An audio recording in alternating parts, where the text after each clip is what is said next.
Salam jumpa kembali teman-teman semua. Kita kembali ke kuliah ringan kita tentang postkolonialisme. Dan ini adalah episode yang terakhir untuk kelas postkolonialisme. Teman-teman, mari sebelum kita menutup pembelajaran kita tentang postkolonialisme, kita membayangkan dulu nih, setelah 19 episode kita berjalan bersama, membongkar lapisan demi lapisan sejarah, politik, dan budaya, hingga akhirnya kita sampai di ujung perjalanan seri ini. Tetapi teman-teman, seperti ya pada umumnya ya, perjalanan intelektual, ujung akhir ini sebenarnya bukan akhir juga gitu ya, tetapi pintu perjalanan ke ruang yang baru. Nah, teman-teman, kita sudah banyak berbicara tentang bagaimana kolonialisme mengubah peta dunia, bagaimana negara-negara bekas jajahan berjuang merebut kemerdekaan, sampai ternyata hari ini mereka masih belum selesai berjuang karena kolonialisme sudah hilang, tetapi warisannya masih nongol, masih tertinggal, masih tersisa. Dan bahkan masih bisa kita rasakan lewat apa yang sudah kita bahas kemarin, lewat media, kita bisa tetap merasakannya dalam sistem ekonomi, bahkan kita masih bisa melacaknya dalam algoritma digital yang setiap hari menentukan tontonan kita. Nah, kita tentu tidak akan mengulang itu semua. Yang akan saya lakukan adalah mengajak teman-teman untuk berhenti sejenak dan bertanya, setelah semua yang kita bahas dalam konteks postkolonialisme, lalu kita mau apa? Apakah cukup hanya akhirnya kita tahu, oh postkolonialisme itu seperti ini, lalu oh ini ketidakadilan, oh ini salah. Nah, apakah hanya itu yang akhirnya kita dapatkan dari kelas ini? Atau kita sebenarnya bisa mulai menyusun kembali narasi dari dunia, meskipun dunia yang dimaksud adalah dunia di lingkungan sekitar kita yang terkecil. Baik, mari kita menoleh sebentar saja ke belakang yang sudah kita jalani ya, selama 19 episode ya. Kalau boleh saya ringkas perjalanan kita kemarin, kita mulai dari pembahasan tentang di awal-awal tentang bahwa kolonialisme itu bukan hanya isu yang dibahas di buku-buku sejarah sekolah. Kolonialisme itu sendiri masih membentuk cara dunia bekerja saat ini. Jadi itu bukan hanya masa lalu yang kita pelajari di sekolah. Kita lihat bagaimana ketimpangan global masih mirip ya seperti masa kolonial dulu, di mana negara yang kaya tetap mendominasi dan negara yang miskin tetap saja terpinggir. Kita juga menemukan bagaimana bahasa, budaya, bahkan cara berpikir kita itu masih sering mengikuti cetakan kolonial istilahnya, atau apa yang sudah dikonstruksi oleh sistem kolonialisme di masa lalu. Dan kita juga sudah menyadari kemarin dan mengetahui bahwa teknologi modern yang sebenarnya menandai hilangnya sistem kolonialisme, tapi ternyata teknologi itu sendiri tidak netral. Bahkan teknologi itu bisa menjadi ya semacam kolonialisme versi abad 21, di mana teknologi itu mengendalikan data, mengatur cara kita melihat dunia. Jadi intinya adalah bahwa postkolonialisme ini bukan cuma soal bagaimana memahami masa lalu, tapi juga alat untuk membayangkan masa depan yang lebih adil. Nah, disitulah sebenarnya bagian menarik. Ketika kita sudah mengetahui postkolonialisme, lalu kita bertanya apa selanjutnya yang harus dijalankan. Jadi teman-teman, pemikiran postkolonial itu bukan hanya konsumsi akademisi saja di kampus-kampus, tetapi postkolonialisme itu memang bisa untuk hidup di apa, memang nyata ada dalam kehidupan sehari-hari kita. Nah, untuk melacaknya supaya kita tahu apa yang harus kita lakukan, kita harus mulai dari kesadaran kita akan narasi itu sendiri. Narasi apa? Narasi sejarah. Siapa sebenarnya yang menulis sejarah yang kita baca dan yakini? Apakah selama ini kita hanya mendapatkan versi dari sejarah yang ditulis oleh pemenang perang? Atau bagaimana media itu menggambarkan negara berkembang? Apakah masih ada sisa-sisa pandangan kolonial di sana? Dan yang tentu tidak kalah penting adalah bagaimana kita melihat diri kita sendiri. Apakah cara kita memandang bangsa kita ternyata masih terikat pada standar yang ditetapkan oleh Barat, ya, dalam tanda kutip Barat, ya. Karena Barat kan yang pernah menjajah gitu. Nah, kemudian teman-teman, setelah kita menyadari itu, mari kita mulai memahami bagaimana caranya mendekolonisasi kehidupan sehari-hari kita.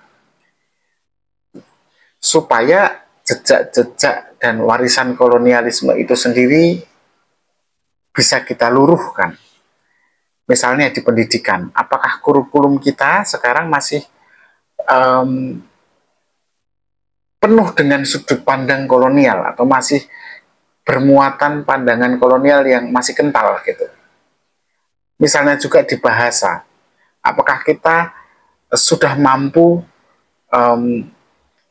menemukan bahasa kita sendiri, dalam arti bukan dalam arti dalam bahasa Indonesia ya, tetapi bahasa daerah kita yang justru akibat kolonialisme bahasa daerah itu sendiri harus mengalahkan dalam tanda petik demi persatuan dengan bahasa nasional, tetapi kemudian bahasa nasional ini sendiri bertindak atau berlaku selayaknya bahasa Belanda di masa kolonial atau bahasa Jepang di masa penjajahan Jepang. Jadi ketika kita masih menganggap bahwa warisan bahasa daerah ini relevan, itu bagi saya pribadi itu sudah bagian dari dekolonisasi kehidupan sehari-hari kita. Kemudian di bidang ekonomi, pertanyaannya kan kemudian apakah kita sadar kita tuh masih punya peran dalam ekonomi kreatif yang sifatnya lokal, atau kita justru masih mengagung-agungkan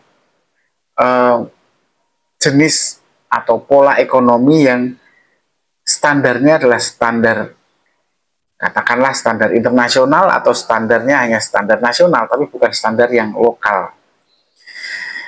Jadi kalau kita masih belum sadar bahwa kita sedang masuk dalam aturan main yang menguntungkan, katakanlah nasional ya, negara, atau menguntungkan asing ya bahkan, maka ya kita masih terkolonisasi kehidupan otentik kita dalam konteks lokal gitu. Nah, setelah itu semua tentu saja kita harus mulai membangun perspektif baru ya, setelah kita mencoba membongkar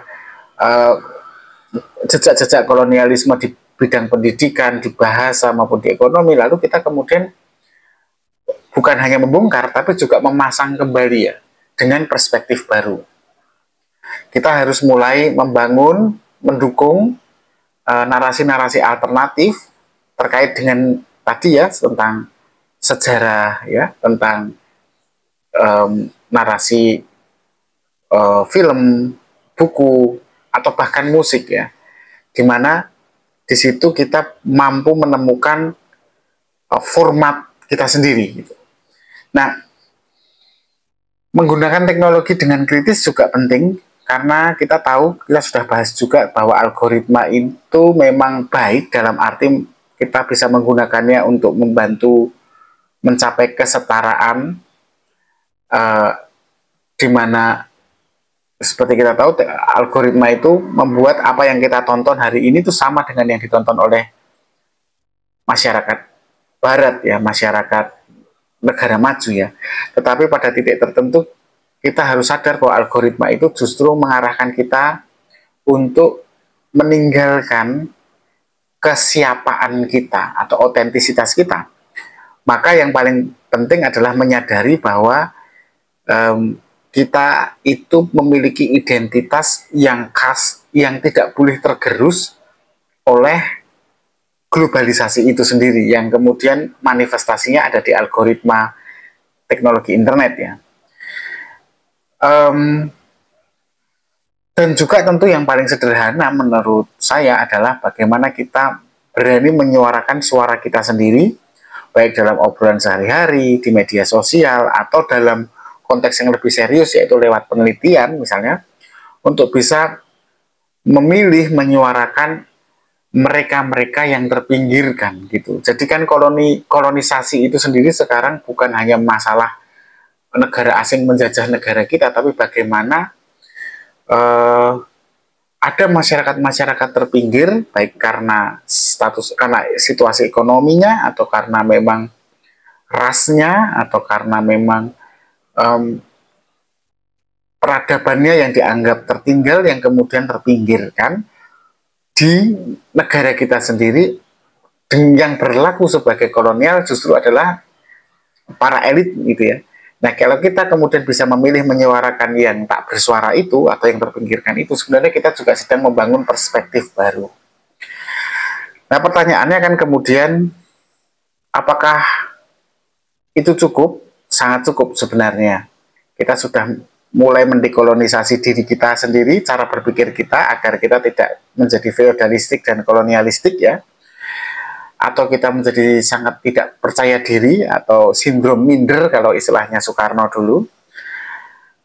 Yang kedua, kita mendekolonisasi lingkungan di sekitar kita dengan kritis ya, membaca narasi, menikmati media.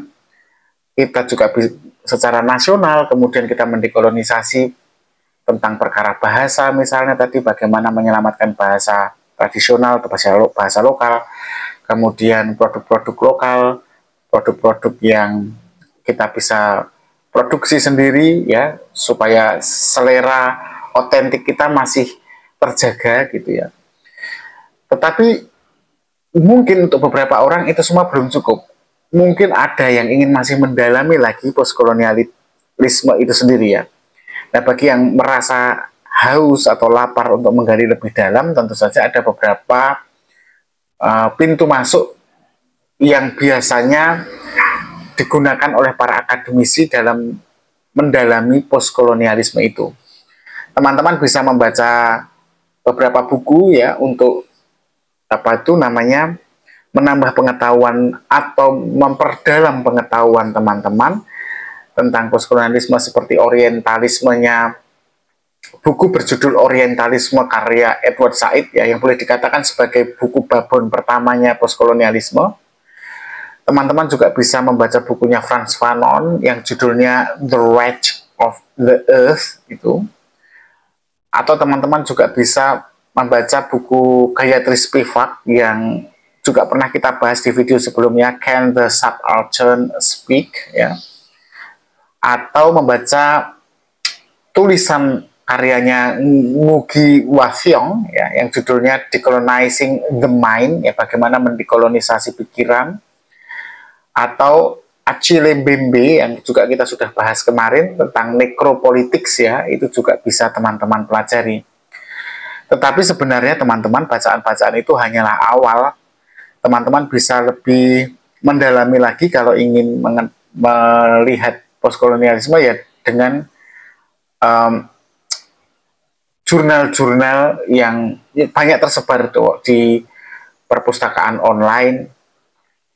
Atau teman-teman bisa mencoba melihat film yang sempat dilarang di Indonesia, The Act of Killing ya. Bisa teman-teman perhatikan bagaimana film itu disajikan ya, tentang film sebenarnya yang basisnya adalah 65, tidak ada hubungan dengan kolonialisasi, tapi kolonialisasi dalam konteks bagaimana sisa-sisa kolonialistik itu tertinggal di negara kita, dan pelaku kolonialnya justru para elit. Kita juga bisa mulai memperhatikan kajian-kajian tentang film, tentang iklan, kajian-kajian tentang media yang ada cukup banyak menggunakan alat analisis postkolonialisme. Nah, teman-teman, pada dasarnya semakin kalau kita peka, sebenarnya semakin kita akhirnya sadar nanti bahwa dunia kita ini dibentuk oleh narasi, dan narasi itu sendiri bisa kita ubah. Begitu teman-teman, terima kasih sudah menemani perjalanan kita untuk sama-sama membahas, mendiskusikan kolonialisme. Dari semua pembahasan itu, bagian mana yang teman-teman senang atau bagian mana yang teman-teman merasa bermanfaat bisa tuliskan di kolom komentar selama 19 pertemuan kita.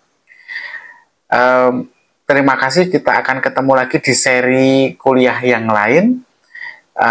Mungkin untuk berikutnya nanti kita akan masuk ke seri filsafat ilmu, dan semoga itu bisa menambah lagi khasanah teman-teman untuk kembali ke, kan kemarin kita sudah ngomongkan tentang postkolonialisme, tentang kajian budaya, yang mana ini kan sebenarnya tema-tema di luar filsafat, tetapi pengaruhnya itu juga sangat mempengaruhi dunia pemikiran dalam bidang filsafat, maupun mereka dipengaruhi oleh pemikiran filsafat.